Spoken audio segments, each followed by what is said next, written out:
I am a 26 years old female.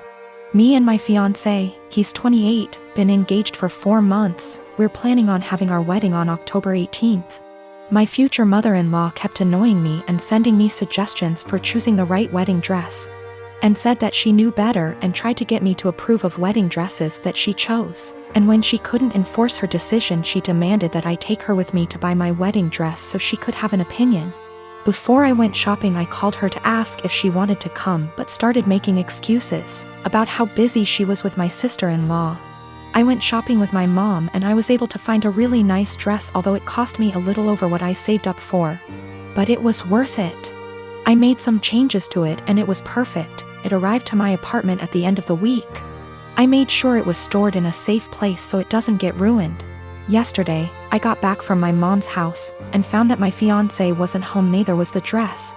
I called him immediately, knowing that he must have taken it to show it to his mom, since she continuously asked to see it and refused to have me send her pictures of it on Facebook. I was so mad when it was confirmed that my fiancé took it to show it to his mom. He said he was gonna be home in 30 minutes. After he went to the supermarket, I waited for longer than I had to, and then when he arrived I ran to get my dress. That was buried underneath grocery bags. I took it to check on it and its zipper was broken, and the dress itself, fabric, was stretched out. I was like, what the happened to it? My mother-in-law must have tried it on, because it looked ruined. The straps were almost loose. I had to call my mother-in-law when my fiancé told me his mom and sister took turns to try it on. I was absolutely livid. She told me she did nothing wrong and that I was making a big deal out of it. She said she'd get a replacement for the broken zipper.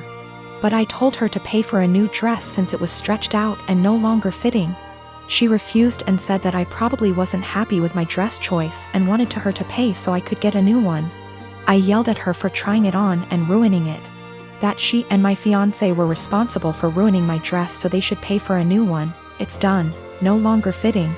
The straps are in a horrible condition. My mom said she'd pay for fixing it, but I just hate it now that someone else wore it before me.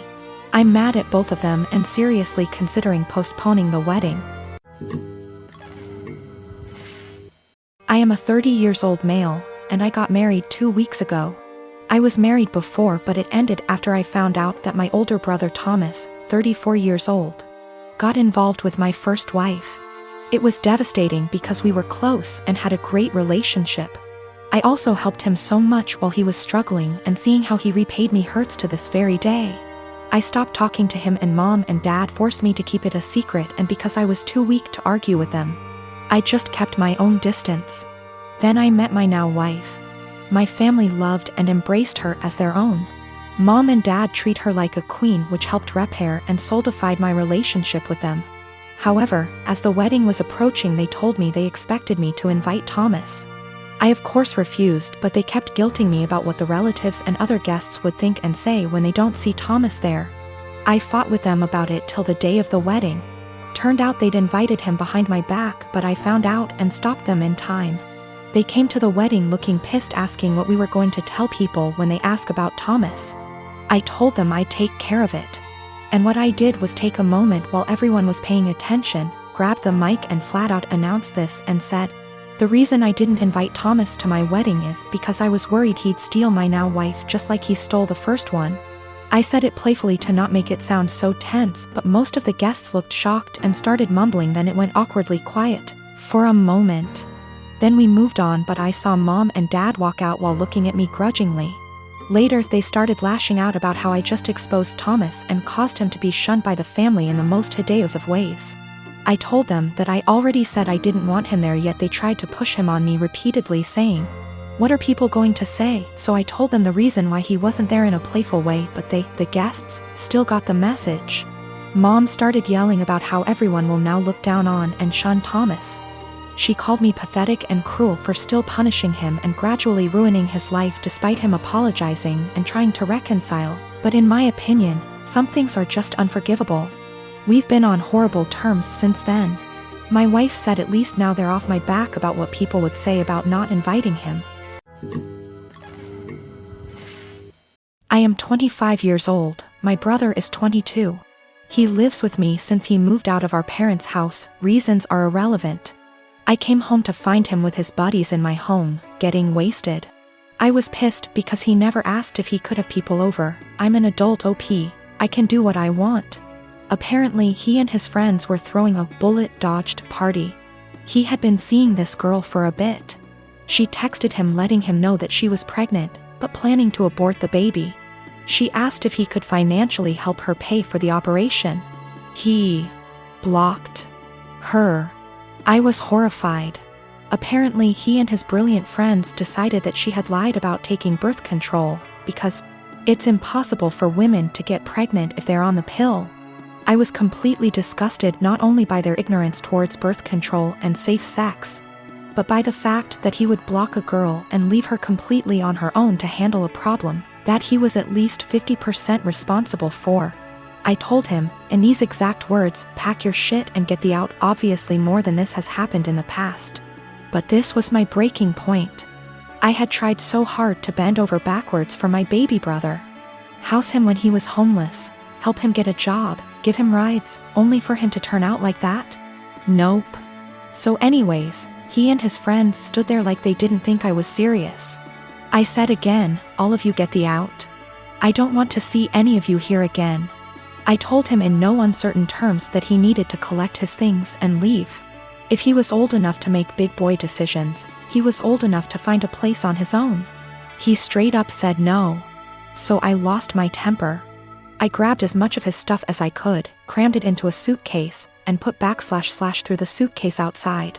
I shouted that if he didn't leave I would call the police. Fast forward tears and begging, he was finally out.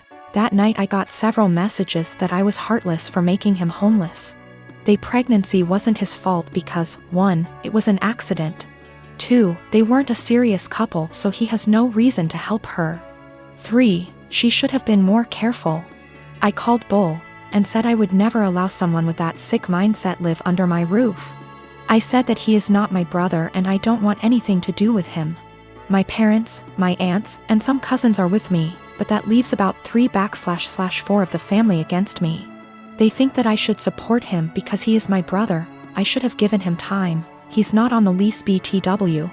And he was supposed to pay rent but often didn't, and the punishment just didn't fit the crime. I am currently trying to track the girl down. She is an old work colleague of his. And am trying to find his old coworkers to figure out her contact info and see if I can help in any way. My best friend is a really great gift giver.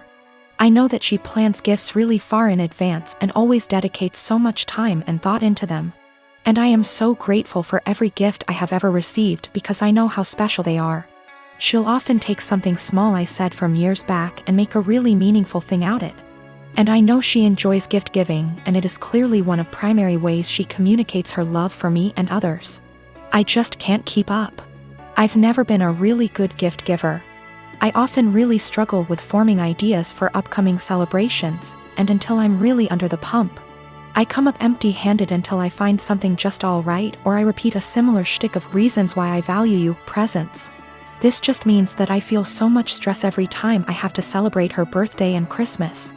Especially because I would have received something completely out of this world. I really just feel like my gifts pale in comparison.